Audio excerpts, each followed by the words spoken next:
There was an IMF study coming out last year, actually 2 IMF studies coming out last year, demonstrating that from this year onwards and next year, in 2017, 80 to 90% of the world population are directly or indirectly affected by austerity policies. 80 to 90% of the world population, directly or indirectly.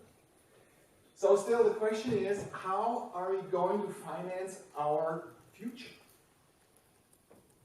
In November last year, there was this, the UN conference on SDGs.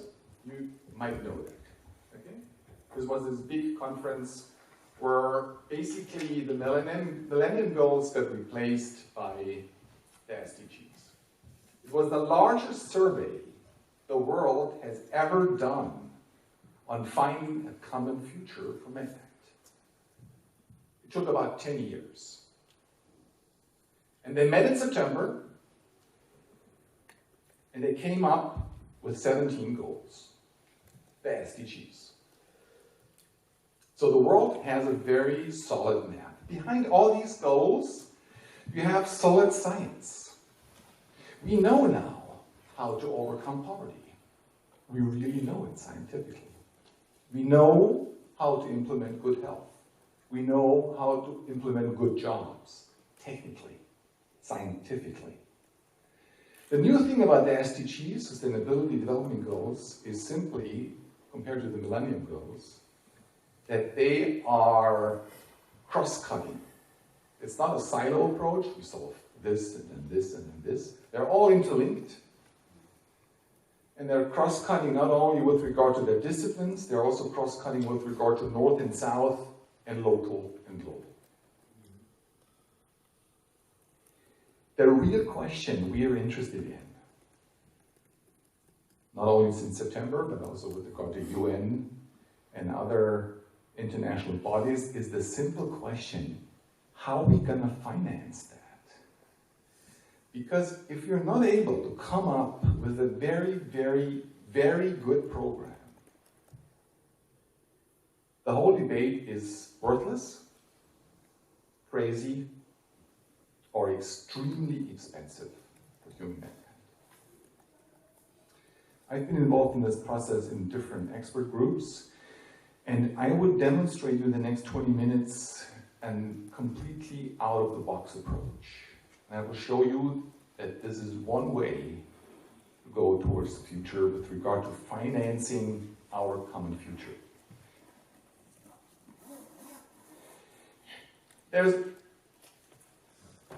If you look at data at Council of Foreign Relations, if you look at data of the UN, of IMF and others, the bill for the SDGs doesn't come cheap.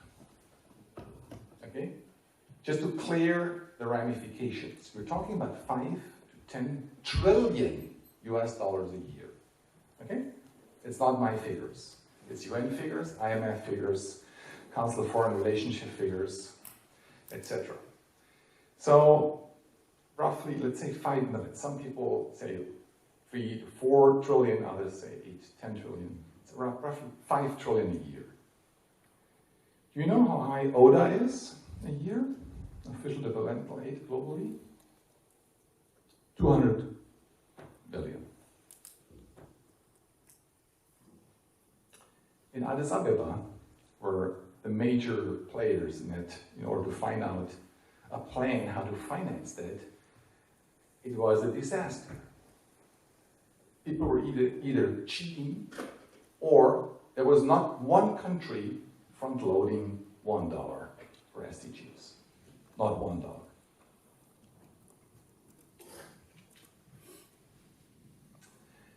So if we take these figures serious and say, the human mankind has come up with a plan where to go for the next 15 years.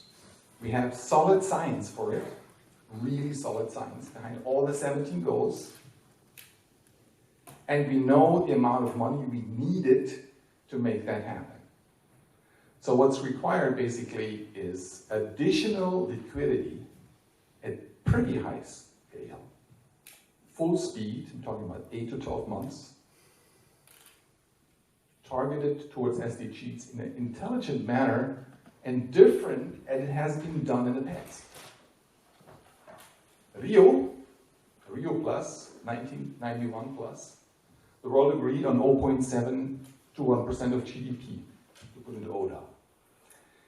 Unless Scandinavian countries, there was not one country who achieved that. So we can debate another 30 years. It's very likely not going to happen. And by the way, these 0.7% are just 700 billion. It's about a tenth of what's required. Just to give you a refresher, you're also all economists, just to give you the proportional scales we're talking about. We're talking about world GDP of 75, a shadow economy of 50, and a tropic sector within the GDP of 30, MO, which means it's the hot money from the central banks, globally about 7, and the financing SDGs for about 4 trillion, 4 to 5 trillion. So these are proportions you have to look at, roughly, very roughly. If you then look into the conventional ways SDGs had been financed, there's a myriad of literature, a myriad of science, and they basically address the issue by tax revenues, by fees like Tobin tax, austerity programs, we discussed it today, privatization programs, additional debt, additional growth. The rationale behind all these perspectives is the same. It is, we're growing first, and then we're second, co-financing, distributing the additional growth to socio-ecological programs. The last 30 years, it did not work.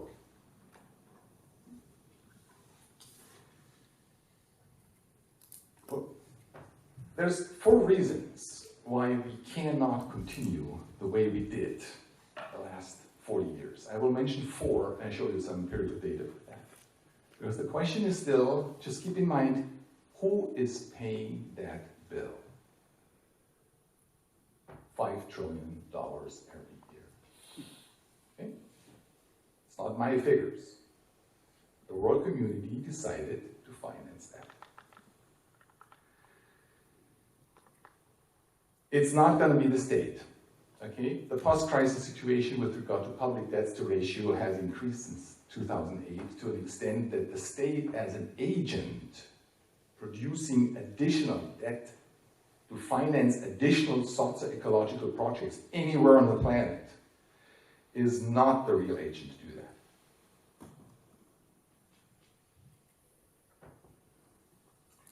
This is data World Bank, XIII, IMF, and XIII from the last years. You can read that graph the following. You see on the longitudinal timeline and on the vertical a relative percentage in 2008, you see 3 dotted lines, and the 3 dotted lines tell you compared to the year in August 2008, the basic central banks have injected a certain amount of additional money into the financial sector. So, for example, the red spot? Okay, so for example, that dot here, okay, that shows you that from this year, this is the benchmark year of 100, index year, the UK injected central bank by a factor 4.3 more money into the system. Okay? US 3.4, Eurozone 1.5. That's known. But the interesting part are these 3 lines. These are the credit to markets, which means the whole quantitative ease did not touch the real market. None. 0. So this mechanism is not going to work for the next 15 years either.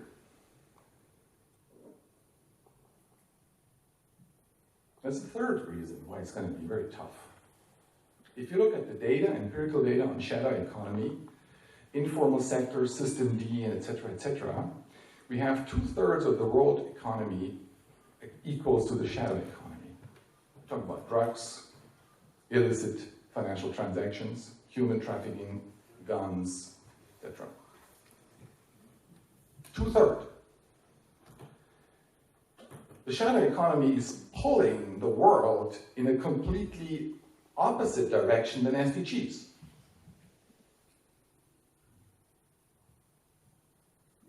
And finally, the financial instability. Dimitri talked about it already. These are compiled data I've been also involved in, and they show you empirical analysis on the instability of the system. You can read that graph in the sense that, for example, during the last 45 years, we saw on the planet 186 sovereign debt crises, over 90 banking crises, over 180 currency crises, etc., etc., etc. If you compile that, you have the last 40 years, 425 events globally. You know, this makes 12 events and more a year. We can distinguish between cost, transfer costs, indirect costs, direct costs. Depends on which one you compile. But you sooner or later come up with easily 15, 20, 25% over 2 or 3 years post-crisis of costs of GDP to one crisis. Okay? So this is the conventional schema we're looking for. We have regulators producing through, I'm using the term QE in a very, very general sense. I'm pretty familiar with this, that it's very general, and there's a lot of other channels of credit to market. They're used by the central bank and by the American bank. I'm just using the very general sense to keep up the conversation. Okay? So we have a QE globally of about 7 trillion, we have a real economy of 75, and a tropic sector of 30, and a shadow economy of 50, and we have a shaky system of breakdowns of 10 events, asymmetric events or symmetric events a year. And through this, we are trying to finance our SDGs. How should that work?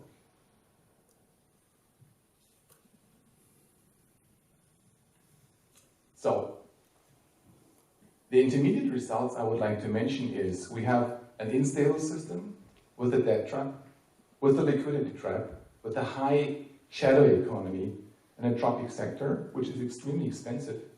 By the way, there's 2 empirically important crowding out effects with regard to GDPs coming up the last 3 or 4 years. One is military expenses, and the second one is debt repayments. And all the conventional solutions during the last 30 years not really worked. I think we are psychologically trapped by the idea that we just have one monetary system providing a single specific form of liquidity for all purposes, pretending that the power of allocation through this monoculture is most efficient. Why so? All economists are trained that way.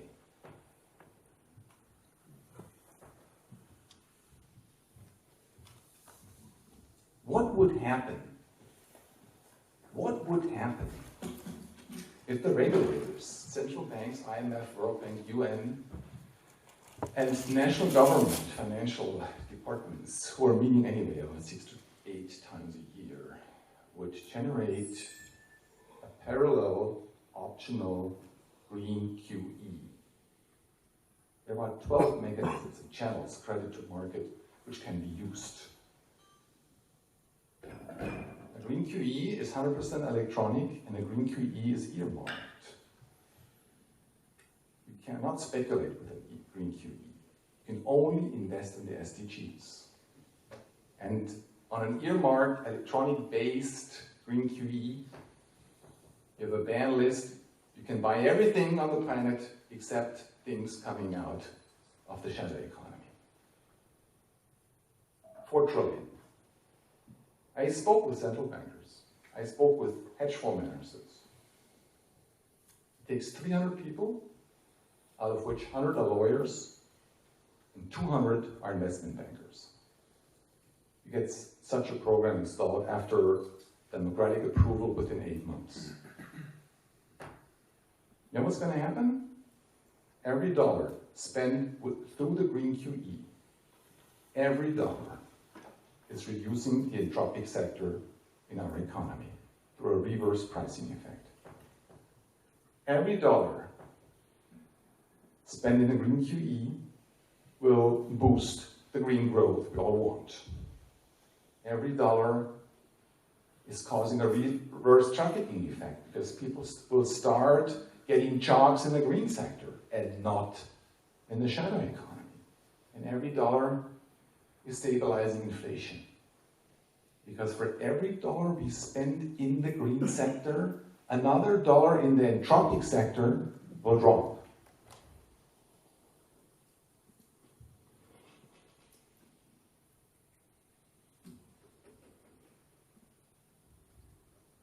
There is a 6 to 8 year, 10-year discussion about parallel currencies.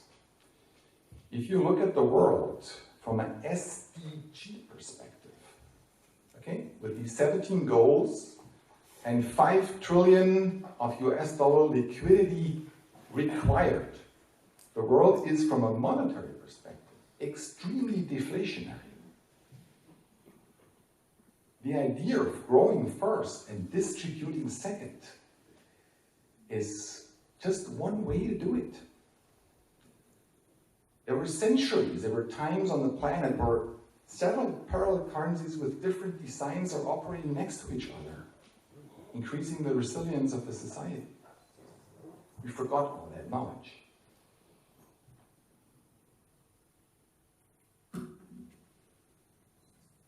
Let me summarize.